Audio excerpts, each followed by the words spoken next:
Beastgrave is coming in hot for Season 3.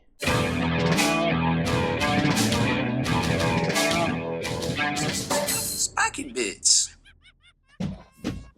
Welcome back, Hobby Maniacs. I'm Baer from SpikyBits.com, and we've got the new Beastgrave starter here for Warhammer Underworlds. Now it's Season 3. They got out of the dungeons and out into the mountains, and there's some new fluff on kind of what's going on. This starter is $70 US. It's the most expensive starter yet. I think they were $60 last year, but we know GW kind of stealth increased a lot of things and raised a lot of their prices that they told us about, etc., etc. So, you know, that it is more expensive isn't exactly surprising, although sometimes, depending on who you ask, a little disappointing. You can always get yours for less, of course, from Miniature Market or DiceheadGames.com. Now, the starter itself, it's gonna have a lot of familiar stuff in here. So we're gonna open it up. Actually, I was reading the rulebook, so it's gonna come with a rulebook too. So there's the rulebook.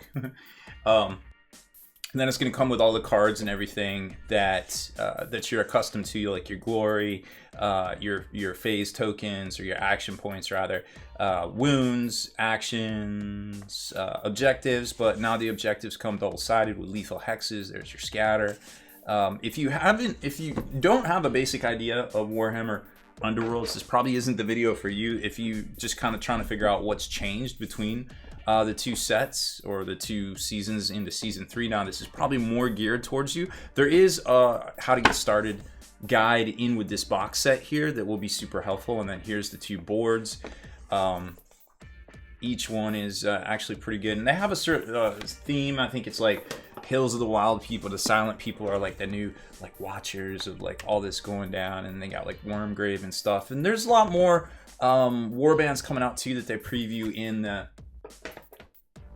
the instruction manual, and we've already seen some artwork and things for a couple of different ones there. So you're going to get the learn to play guide, some more teaser sort of things, Beastgrave instructions, the miniatures, which we'll take a closer look at here in a second, all the cards which have already been spoiled. You can find them all over on the Warhammer community or the Warhammer Underworld site themselves, and your dice, of course. You can always buy the custom dice for the different warbands going forward in Season 3 here. Now, as far as changes go to Beastgrave or to Warhammer Underworlds in Season 3, you're going to have most of them in this rulebook, although something was rumored about some of the objectives that you can score immediately and then kind of like cycle through your deck. So they're kind of like a cantrip, that there might be a restriction. Now they have a certain term for those type of objectives going forward. I haven't seen, I think it was mentioned in a Twitch stream, but it's just something to throw out there, you know, because there might be more changes to people's decks than we realize going forward. So the rulebook's going to have most of your stuff in here, but if you're just starting out, the Learn to Play guide is just fine. And actually, it's got some really good quick reference guide about what is, you know, in play, where you can put objectives, what count as spaces, which I always kind of forget, so I always like to have that one handy. And then just a basic stuff in here, but nothing that we really need to go over. But if you're just starting out, Learn to Play is great. Maybe review some of our earlier videos on the past two starters as well. So jumping into the new starter set, and there's a lot of fluff in the front here. Like they talk about the Silent People, I guess, in the mountains, that where all this new Catafane stuff is going on, and then to the Grimwatch, or was it Grimwatch? Yes, and Ripper Snarlfangs, which is the new Goblin Wolf Rider models that they showcased, that somebody got a hold of some pictures, so they threw it out there. And then there's more stuff in here that you can read through, but we know there's going to be, I think it's 6 more warbands besides these two that come in the starter. Now, let's go through some changes here real quick, and I tried to highlight everything just so we can kind of showcase that for you. But it's got a lot more better pictures, better diagrams, illustrations, I guess you could call them, with the current models in here and all the current boards, which is really nice to see, because Nightvault was a big improvement on that area, but now we're getting into Beastgrave, which seems to be even better. Great game sequence guide right here, and everything is very well laid out. This is probably the first edition of Warhammer Underworlds where I didn't read through it and feel like I was lost, or that I couldn't find an answer to something almost immediately, which is really cool. Big change, players get to put out a lethal hex token after you put out your objectives, I believe it is, which is kind of cool, because then you can kind of block off some more areas and do some other shiesty things. Action phase pretty much the same as far as I can tell. Although there is a new mechanic on cards for Hunter and Quarry, which I think is really cool, and they don't really talk about it in here, but you can see it on the cards. So there's a Hunter mechanic where if you have the Hunter ability, or some upgrade cards have it, then you can make a Quarry, which is basically you get to target something and you get to reroll against it, which is kind of like the whole like Hunter theme to whole Beastgrave, you know, it's destruction, all that sort of thing too, which I thought was pretty neat. I think that's the big stuff that isn't in here as far as I can tell. Getting into basic stuff, if you've played Warhammer Underworlds, you already know all this. There are a few changes here at scything. That's what I was. Oh no, that's a different mechanic. So remember when you can target everything around in a in the same hexes? There's like a fighter can attack everybody in a hex near him. There's a couple of cards with that. Well, now it has a specific ability. Terminology, which is kind of cool that everything's getting a terminology, as you're going to see in here as well. Also, some changes to guard. You can't be pushed back when if you're in guard, which is really important too. Now that there's more lethal hexes on the table, supposedly, and you can also cast them from spells as well. So be on the lookout for that. Sequencing. There's a bunch of stuff in here on reactions. There's kind of like a mini stack. And that was one thing that I didn't like. I mean, that's just me. Oh man, the game's getting more complicated. I don't like it. I don't think it's a bad thing for the game. I think it's good to have these clarifications and stuff. And as a matter of fact, on the back here, the whole combat sequence has a nice big flow chart as well. So those are kind of like the two, I guess, pushbacks from this new edition, is because they're introducing more mechanics. They are streamlining it, like we saw with scything, like we saw with the new scoring mechanic for just quick, you draw the card. If you can score it, you can draw another card thing. I forget what it's called, but we'll get to it here in a minute. I think that's good that they're streamlining things, but also explaining to us in charts like how to kind of go about things, which is really good. Okay, surge objective cards, that's what it's called. So any of those cards that you can score immediately, those are called surge objective cards now.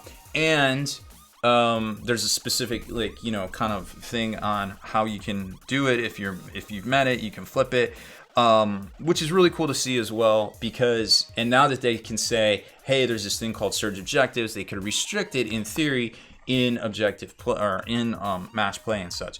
Then it goes into multiplayer games. I feel like we forgot something. Like there is a new action. What is it? The super action, where things like, there it is, super actions. So super actions are just basically combo actions strung together, like a charge move, which is basically a move and an attack action. So you're going to see more and more of this as well on the whole flowchart kind of thing. So hopefully a lot of that made sense to you.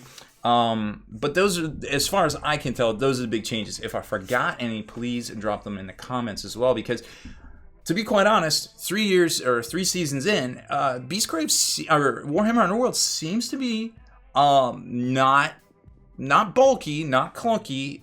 It seems like they're being very careful on how they develop the rules, how they streamline things, how they have the reactions. And I'm really liking the mechanics here. I'm really liking how Games Workshop has seemed to kind of keep it very, very tight from ballooning and becoming bulky and clunky like some of the other game systems right there. Let's take a look at the miniatures. So as you would expect, the miniatures themselves are going to be that ETB kind of push fit that you're going to see right here. There's all the beasts, and there's the, I guess they're technically Sylvaneth because they're Kurnoth. Kurnothi? I don't know. So that's kind of cool to see that there's maybe factions within factions, circles within circles. Is crazy. There's also this new base size here. I don't know, what is that? I don't even know. Let's take a look at it here. And we'll put these together here in a second too, but I wanted to show them to you. So here, well, let me set this up with a little bit better lighting. And like magic, we have better lighting. So it turns out I just moved the light. It's not really magic. Sorry, folks. So here's the new Sylvaneth, and you can see that's like a really, really tiny small base. I don't know what size that is. It's almost like elliptical instead of oval. These are 25s for sure. So I don't even know if that's 25. It's kind of crazy. Anyways, so you know, your standard computer slice and dice here. Now there was some damage to one of these, and I remember seeing it, and we're gonna put it together as best we can. But I remember I was kind of disappointed. Oh, here it is. This hoof broke off right here. And it's because you see they put these little pegs to try to prevent damage and stuff to big areas that kind of stick out like that and that.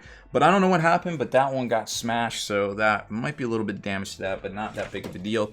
And then in the brown plastic is the gores and the beasts and all those things in the standard size bases that we've come to expect. So they look pretty well detailed and everything like that, and we'll get them built here and kind of see how their slices line up and see how their gaps and things kind of get hidden in the current design magic. That is actually magic from Games Workshop. So we got the models together, and well, they look great. These are just push fit together, which you can definitely do. There's a few little burrs here and there. You don't have to trim everything off, so if you're new to playing Underworlds and you're just like, oh, I just want to get going, I just want to get my stuff together, and they're already technically kind of painted because they're color, you can just try to trim off all the burrs and everything as much as you can, but for the most part they're push fit even on the little bases here. Now a quick word of caution, they are going to take you a little bit longer to paint because there is so much detail on all these models. It's crazy how long it'll take you to paint these. I painted a few Warbands and it was just like, whoa, where'd all the time go? They're like time vampires. The little ungores are great looking and way more detailed than their multi-part kit counterparts, but there you can see some of the gaps and such. Now remember, these are just push fit together, so if you use a little bit of that Tamiya thin down super glue, which I can show you right here, and we'll put a link to this in the comments and in the description there. This stuff works very well for filling those gaps on smaller models. It doesn't work for kind of bigger stuff in resin, but smaller little character stuff like this works pretty great. And you can see right there at the base there's a little bit of a gap too, but for the most part I think the ungores are pretty dope looking. Here's a big gore, it also looks good, but you can see the gaps down the side, so they don't get hid quite as well on the ETB stuff as they do with the multi-part stuff for like Warhammer or Age of Sigmar. Now when it comes to the other side, to the elves, they look great in the green, very, very striking. And this guy, you can kind of see the seam down there and across his back. It's got a lot of parts right here, and it's very, that's a plug, believe it or not, right there. It's very, very kind of balanced just on this little hoof right here, so you kind of got to be careful with this guy or he might just snap off. Although he's pretty flat right there, you could probably just kind of glue back together with no problems. And then the rest of them kind of looking great and very dynamic, kind of jumping around nimbly bimbly from fern to branch to limb, and there you can see the big gap in that guy too. But like I said, use a little bit of thin down cement, you might be able to kind of mitigate that a lot, but for the most part you're gonna not and there's that break I showed you as well on the sprue right there, so it cleaned up pretty well, surprisingly. You're gonna be able to mitigate the gaps, but not as well as if it was a 40k or Age of Sigmar kind of multi-part kit. And this, I was actually shocked how small this little lion dude was for being in all the previews for the last couple of months. He is tiny. Look at this guy. He is super tiny on his little 25 as opposed to a 32 mil base right there. So just to give you an idea of how these compare to maybe some current Sigmar stuff, well, here's a Revenant, and there you can kind of see that makes sense. And then the tiny lion alert. Rawr. He's a monster. And there's an Ungor. And then of course the Bray Shaman, about the right size, and the Gore also about the right size. So very, very cool. Oh, and also if you get these from your local game store or sign up for leagues, they are giving out some release day cards that actually flip. And I suppose we should probably talk about this real quick. I like how they're shiny. So the inspired for this warband is 2 enemy fighters are out of action, so not as bad as the Khorne one. And they're pretty decent. I mean, hitting on cleaves with hitting on hammers are pretty good. 3 attack right there with cleave. Multiple attacks right here with swords are always good. Let's see, what else do we got? And oh, over here to inspire these guys, all you got to do is have a charge token on them. So that's also very cool. And as far as attacks go, when they're inspired, they have hammers, 2 hammers, 2 hammers, 2 hammers, 3 swords. So lots of multiple attacks on these guys. Wow, that dude's a beast right there. Holy cow, look at that. Range 3, yikes. from downtown right there. He's got a range 3 attack too. All the Ungors have projectile, well not all of them, but 2 of them have projectile weapons, so very cool indeed. So that's it. That's all we got for you today. Thank you very much for checking out our unbox and hey, what's new in the Beastgrave review, and also some building of the models as well. So make sure to hit that subscribe button and turn on notifications so you can be the very first to like and comment on all these videos.